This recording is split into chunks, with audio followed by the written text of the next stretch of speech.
is going on, y'all? It is the Caveman back at it again with another video. Today I'm going to be bringing you my Buffalo Bills mock draft for the 2022 NFL Draft. I've been trying to wait for as long as I possibly can before making my finalized mock draft before next Thursday, and I think this is the perfect time to do it. But before we get into it, you guys know the drill around here. Mott's applesauce, if you're ever hungry, thirsty, whatever it might be. Mott's applesauce will satisfy whatever satisfy you with the Caveman guarantee. I promise it will never fail you. Alright, so it's pretty straightforward. This is going to be my mock draft for the Buffalo Bills going into next week. I am not including any trades in this mock draft because that just makes my head hurt way too much and I don't want to get that much into it. To be perfectly honest with you, I'm really not a fan of mock drafts whatsoever, but it's draft season. This is what I do and I'm going to do it. And for each of the Bills draft picks, I'm going to give you the main guy that I think we should take at that draft position and then a secondary option as well. Now, keep in mind, this mock draft is not based around the idea of what I think Brandon Beane and the Buffalo Bills will actually do. It's based around the idea of what I would do if I was the general manager going into the draft next week. And let me tell you, that could end up being two completely different things. I honest to God have no idea what Brandon Beane is actually thinking. That's why I'm just not even going to bother. I'm going to tell you what I would go with in these given scenarios. All right, so let's kick it off. Of course, the Buffalo Bills' first pick in the 2022 NFL Draft comes in the first round at pick 25. There are a lot of different options here, and a lot of people have a lot of different opinions. Wide receiver, cornerback, interior offensive line, linebacker, running back, a lot of different choices that we can go with here. Going through the process of elimination, I'm not a big fan of linebacker here. I don't think a running back is worthy of a first round pick at this point in time. I think there's going to be a run on all of the top wide receivers before pick 25 comes for us, thus leaving me with two options being an interior offensive lineman, which I really truly would not hate at all, and a cornerback. But if you've been following my content for any period of time, you would know that I am full go at corner at pick 25. My backup option, if my first draft pick is not there, is going to be cornerback Kyler Gordon out of Washington. That is only if my main man is not there. And at pick 25 in round one, I have the Buffalo Bills going with Kyler Gordon's teammate, cornerback Trent McDuffie out of Washington as well. Trent McDuffie is not the biggest physical freak on God's green earth, and I know that's what Brandon Beane loves, drafting his physical freaks that he can have his coaching staff develop. But Trent McDuffie is a scrappy, fast, athletic, versatile corner that I think would fit very well with the Buffalo Bills. The research I did, it sounds like he likes to get his nose dirty, so he'll go up to the line of scrimmage, he'll make those scrappy tackles in the run game, and I think that's really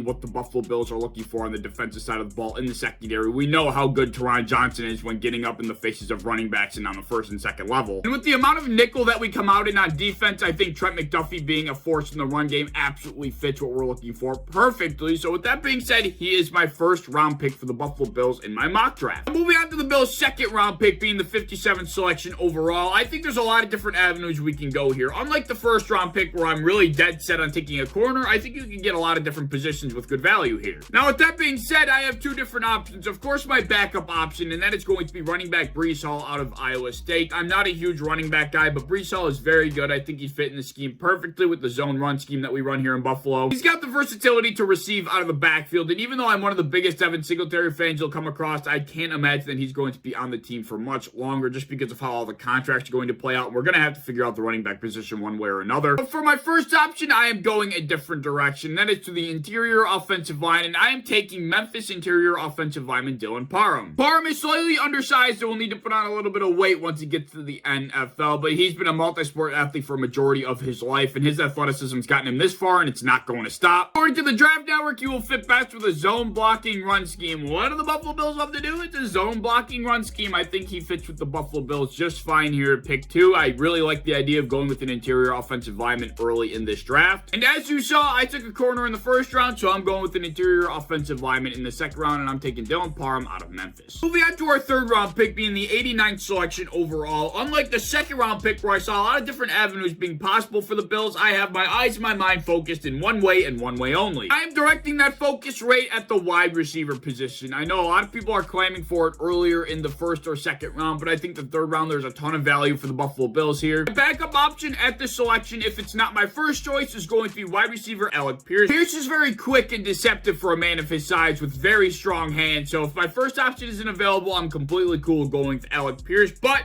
my first option for the Buffalo Bills here in the third round is going to be wide receiver Khalil Shakir out of Boise State. Khalil Shakir is not a man beast at 6'3" like Alec Pierce is, but I think that's exactly why I love him. Khalil Shakir is not going to burn you up the edge, but he is one of the most elusive wide receivers in this draft, and he can make something happen once the ball's in his hand. If you give Shakir 1 yard of extra space, he's either going to lower his shoulder and push for the extra couple yards, or he's going to make you completely miss with his elusiveness. He's gotten the ball in many different ways when he was with Boise State, whether that's out of the backfield, he's a threat in the return game, he gets the ball short, and he gets those extra couple yards after the catch. This guy can do it all once the ball's in his hands, and I think that's what the Buffalo Bills are looking for. Not to mention, Khalil is very smart. He knows where to find a soft spot in his zone. He knows how to get open when his man leaves him for a blitz. He also knows how to track back to the quarterback when his quarterback is scrambling, and Josh Allen likes to do that a whole bunch. So getting a guy like Shakir that knows how to track back to the ball when his quarterback is in a scrambling situation could be extremely beneficial for this offense. And on top of all of this, he has experience in the return game, and I know that's a question mark of a situation for us, so maybe he could step in and take that role. Moving on to our 4th round pick, being the 130th selection overall. I want one man here and one man only. Each and every time I've done a mock draft for months, he's been available at this selection, and I think he's my favorite player in the draft. And my selection here is going to be running back Rachaad White, coming out of Arizona State University. I want Rachaad White more than I want any other player in this draft. Rachaad White is a very patient, zone-oriented running back, and as already mentioned earlier in the video, that's exactly the kind of scheme that we run here in Buffalo. But my favorite thing about Rachaad White, without a doubt, is his ability to receive out of the backfield. In my opinion, he is 100% hands down the best receiving back in this entire draft. He is one of the most versatile backs in this draft, and even though he's not one of the top pure rushers like a Kenneth Walker, he brings a value and a premium to this offense that I think we need and I think we're looking for. So he's going to be my 4th round selection for the Buffalo Bills. Moving into the Bills' 5th round pick, being the 168th selection overall, my flexibility once again becomes relatively limited. I think there's going to be a ton of value at the interior offensive lineman position here. But we've already signed a bunch of different depth pieces throughout the offseason, but we've had our fair share of issues with depth at the offensive line, and I can't stand it anymore, so you can never have enough of these guys. With that being said, my backup selection is going to be interior offensive lineman Thayer Munford. I think I said that correctly, out of Ohio State University. And I do like Thayer, but my actual selection at round 5 for the Buffalo Bills is going to be interior offensive lineman Luke Fortner out of Kentucky. Fortner is a guy that is all about effort, and his versatility inside is also a humongous plus. He started 23 consecutive games at right guard. He also is very familiar with, you guessed it, the zone run scheme. So another offensive lineman that I think would fit very well in the type of offense that we have established here in Buffalo. I know we are treading into those later selections, which will have a hard time making this roster, but Luke Fortner being an interior offensive lineman, it's a premium to this football team, so I think he's got a legitimate shot. Moving on to our 6th selection, being the 185th pick in the NFL draft. I think we have a lot of options here. We've got most of our priorities out of the way. I would personally go in 2 different directions here. My backup option being Clemson wide receiver Justin Ross. Justin Ross is a guy who's had a very